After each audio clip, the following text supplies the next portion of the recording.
Hey guys, today's September the 5th of 2021, and I wanted to go over Cameco using Gann pricing time, technical analysis. I don't even know what to say, so I'm just going to get into the chart. As you can see, using the Gann monthly wave technique, it was giving us indication that there could be a possible swing low in August. And for those that have been following me my using Gann market theory analysis and applying it on Cameco, we haven't been surprised. We've been following a lot of different techniques to give us an edge against other traders and the algos. So it played out beautifully. The August swing low came in. We got it. A lot of people got in, probably even earlier than I did. I got in at 1725. And now the Gann wave technique is indicating that we could go and continue pushing higher, maybe grinding higher, but, higher till December. That's one forecast. But it could continue going higher, but this is just a guide like Elliott waves and stuff like that. So let's get that out of the way. This right here is a yearly chart. Let's get these lines out. And you can see that the MACD last year was giving us a possible buy signal. And this is a yearly candle at the value area low. So this was a great buying opportunity, 679. Right now we got a PPS buy signal this year on the yearly candle. And you can see that we've been as high as $56 in 2007. The point of control between the whole data set of Cameco from 1996, the point of control has been taken out, which is at 1778. Interesting that when you look at that and the Gann square that I used in regards to time, that area was 17 and 20-ish. So it was a couple of cents off, but funny how all this stuff mathematically kind of correlate. You just have to kind of see the patterns, but you have to look at a lot of different data points and kind of connect the dots. But anyway, I digress. Value area high is 34. Gann said that the center of gravity's technique using on this Cameco chart, it's anywhere between 28 and 30. So we're kind of close to the ballpark, between 24, 30, somewhere around here, and then 28 is somewhere around here. So those are the kind of the targets I have, but it could continue pushing higher. It's just at least that Cameco will at least return to the center of gravity. And then from there, if it's going to continue pushing higher, it will. One thing you want to keep an eye on is these swing yearly pivots, not even monthly, yearly. It's that 2645 and 2584. I think we're probably somewhere around here.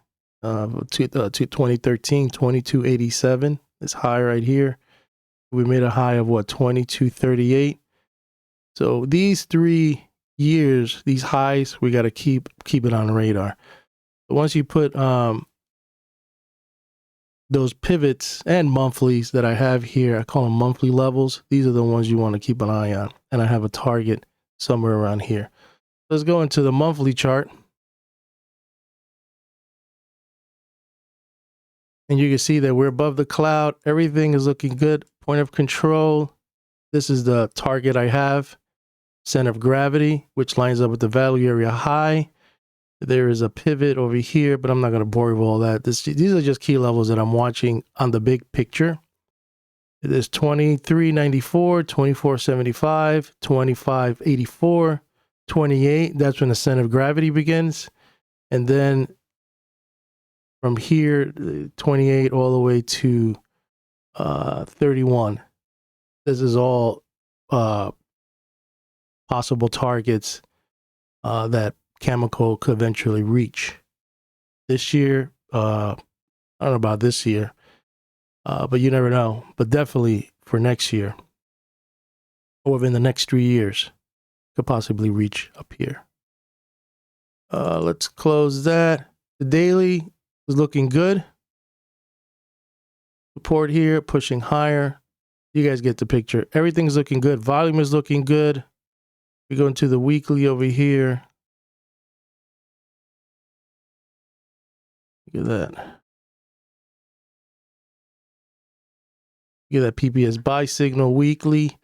One thing that you could probably be concerned about, is it a double top? We'll see. But according to Elliott wave and the Gann wave, this is the wave 4, and now we're going into wave 5. So I think we're going to just push higher, especially with all the stuff behind the scenes with Sprott and all that stuff. The Sprott boys, purchasing Sprott physical trust, uranium trust, and them, pushing the uranium futures price up. The algorithms are sniffing it out. Momentum traders are noticing it. Wait till everybody gets back from vacation and from the Hamptons, then things are just going to probably go a little crazy, which I kind of don't really like, but that's the nature of the beast. That's how humans are. They don't want to miss out, the FOMO. So it could be dangerous, but I mean, we're definitely overbought. This was a massive move. Very massive move. It caught me off guard. I thought we would just kind of grind higher and maybe, push here and test. Anyway, I got interrupted by my son. Anyway, where was I? Okay, so, volume is looking good. Everything is looking good. Are we overbought? Yeah, definitely. But we'll see. This is going to be an important week. This is where, if the bulls have it, if we all have it, we're going to push this thing higher and work into wave 5. I know there's a lot of stuff going on in the markets, outside of this inflation and everything. We're just going to take it one day at a time. Let's just be excited that we didn't let the bears take us all the way down, and we're pushing higher. So let's go into this chart right here. As you can see, we hit the Fibonacci extension right here, 2231. These are other things that I look at just to kind of get a grip of where we at in regards to time and price. We above this angle, so that is good. We're going to push higher. Maybe that 2393 could be a possible target, which is the 200%. Let's continue going. Reaction lines, I kind of cleaned them up because I don't think we were going to go all the way down here. I just got the straight lines and this just current one going here. So these are kind of resistance points. I look into the future in regards to geometry of the market, what I call action reaction lines. The Andrews pitchfork, have you been noticing? The battle was here and the bulls came and blew the bears to the moon. Look at that move. Look at that massive move. That move. Look at that. Above the 50%. And just kind of holding there for now. Let's see how we do this week. If we could just hold that level and push higher, and then this Andrews angle will be a point of a target also, where we could probably possibly stall. But beautiful. We got pushed out. We faked the bears and just blew the door down. That's beautiful. I like that. I use this for timing, and sometimes, it works out as price. In this case, I was looking for, if it was going to go low, it was going to be around here. If it was going to go high, it was going to be around here, 2246. We almost kissed that. And the date timing-wise is, September 9th, around there. So we're pretty much ahead of schedule. I mean, next couple of days, they could probably just blow right through it. It doesn't have to wait to hit September 9th. It's already here. So it's just good to have it there on the chart, just to kind of give you another piece of the puzzle. The Gann fans, remember this line, the 1x4, we never made it. That means it's strong. When we get back above the 1x3, according to my technique, that's when you start nibbling in, because it's retested an angle, a Gann angle, and now it wants to push and maybe test this 1x2, which is right here. We'll see how that goes, but so far it's looking good. We're back in the speed, the Fibonacci range angles, so that's good. And I just did a new pitchfork from the November 4th swing low. And now that we have this range already established, we're above the 50%, so this is still strong and still looking good. This would be the angle also to keep an eye on. This is the 25 right here above the 50. So that's looking great also. Dewey cycles. They bottomed out right here. And look at that. It looks like the opposite effect. Instead of going all the way down here and then doing this massive move here, it did it early. So that's good.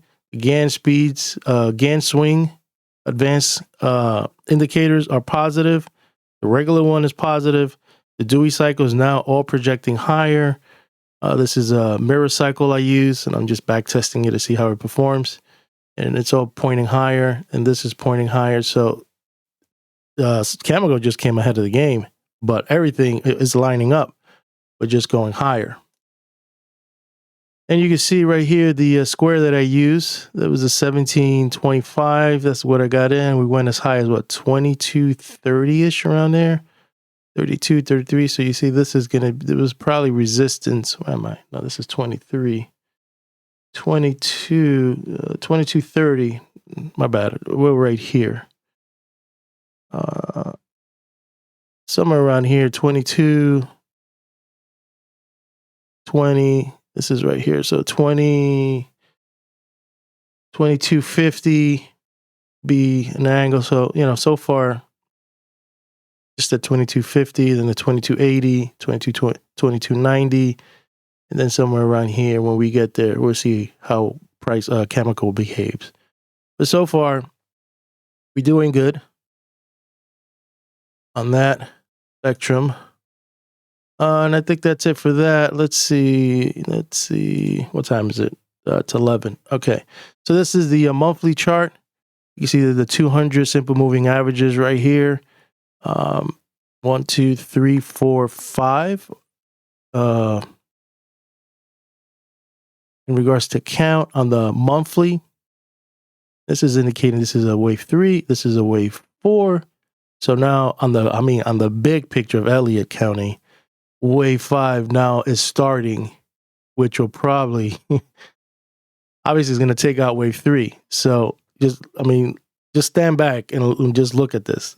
1, 2, 3. We just finished wave 4, and now we're in the beginning of wave 5. So you're not late getting in.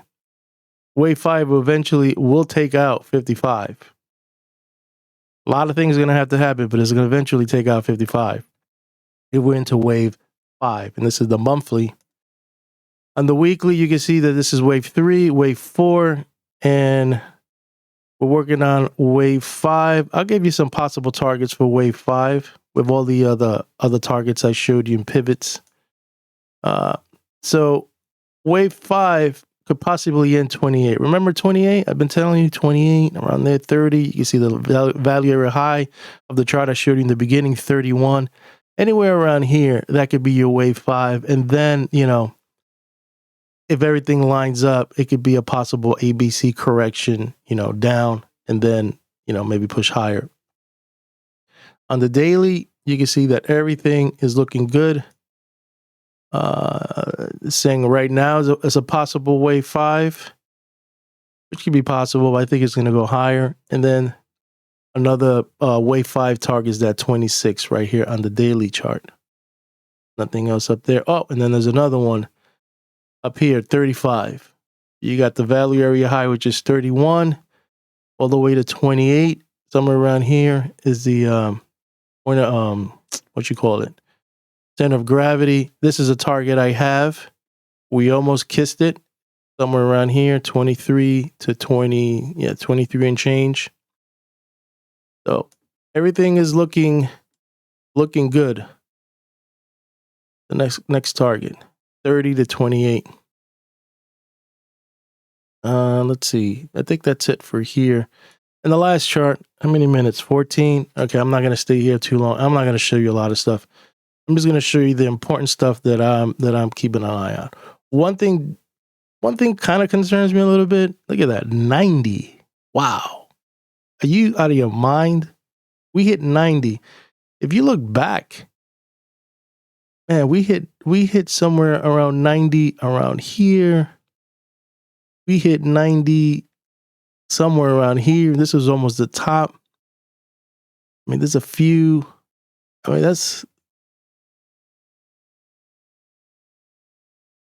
90. There's a few. If you really look into it, maybe I'm just kind of glancing and I really, looking at a microscope, but I could see some parts where it hit all the way up there. And you can see when it hit the top, it was the divergence was kicking in. So you see the importance of divergence? That's the top right there. And the RSI was somewhere around here. So it hit it here hard and then pulled back. So that's one thing we want to keep an eye on. It hit it hard here, like boom, like what we're doing here. So what about, let me put you food for thought. What about if we start pushing higher, but you see this RSI kind of like dipping in? That's an indication, start tightening stops. See that right there? Boom. And then the high was here, but the RSI was somewhere around here. Just food for thought, looking at patterns. Just have that on the back of your mind if things get really crazy. And then this thing starts dipping in slowly, kind of just drifting, and we just pedal to the metal. That's when I just start raising my stop. Is when we cross that bridge, that turning point comes. At least I'm out, or I got triggered out, and I didn't give everything back to the bears. My esoteric cycle, I'm not going to take too long. I'm just going to show you the stuff I'm seeing. This is the one I follow. As you can see, it's ahead of the game. This could be chop. It may not. It could, stall out here and then push higher, or this could be just pushing higher while there's pullbacks, and then it continues pushing higher. So those are the two ways now that I'm looking at it, with a bigger picture of what could happen. But so far, this esoteric cycle has been, helping me stay on point, including all the other stuff that I look at. Annual cycle, it looks like it's pushing higher all the way to December. So it topped out here, but we really topped out here. It bottomed out here, but we really bottomed out here. And, showing some corrections, and that's going to happen. There's going to be profit, taking maybe Monday or Tuesday. But overall, with everything that I'm seeing is pointing higher. Turbo cycles, kind of bearish, but it hasn't been really working out that great. And turning points, look at all that. It blew all through all my resistance that I've been, analyzing for price resistance and pivots and on the turning points, and it just blew right through it. I don't have anything else above it besides all the other stuff I showed you using the market profile. These are possible turning points into the future. So overall, very bullish, is looking good. Someone asked in the YouTube channel, when is a good entry point? I would wait for a pullback if we get it. This is dangerous because I don't like, I got in before all this stuff happened. Once I noticed that we weren't gonna push any lower, and last week was everything. The last week of August was all lining up. People just started getting ahead of the game, and you can see, look, there's a divergence. Look at that. We made a low here, and then we pushed lower here, but the RSI never pushed back to test this. It's a little higher. So algorithms, algo trades and computer trades, traders, the algos pick that up. And then the rest is history. But I would wait for pullbacks to get in. But it's a breakout, and it all depends on this week coming up. If we could close and stay above 2196, that's the level. If we could stay above there this week, if it pulls back, it'll be buying opportunities. But it would be nice if we could push higher, then retest it, and then buy that 2196. Because now it went above, maybe all the enthusiasm and the energy and the fever oh, I don't want to miss out. And they push it higher. And then it kind of stalls, and then it kind of pushes back, and then tests that 21.95 right there. Boom. That would be a great entry, in my opinion. And then if it holds and it pushes up, it's going to just even push even higher.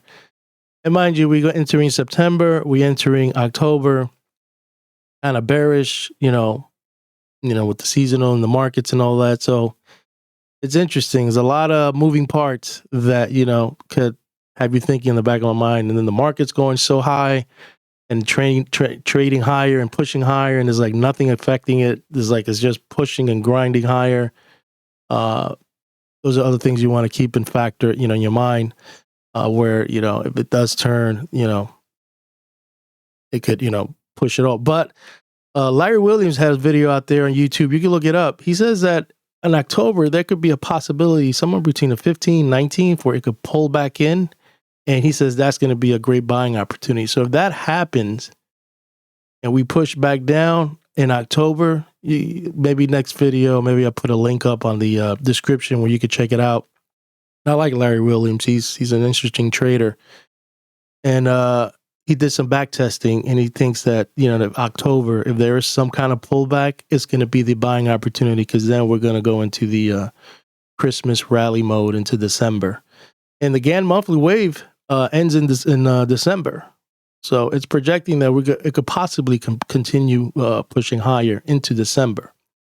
I got some other techniques I'm looking that maybe into February the 9th could be a possible swing top as the wave 5, probably somewhere between 30, 25, 26. But I'm looking way out into the future, and that's very big speculation. So don't take my word. I'm just throwing it out there just in case it does happen. When we get closer, I'll just put it out as dates to be concerned about. I'm going to sign out. Hopefully you like this video, and hit the like button, hit the subscribe button, and I'll keep you posted on my thoughts on Cameco using Gann price and time technical analysis.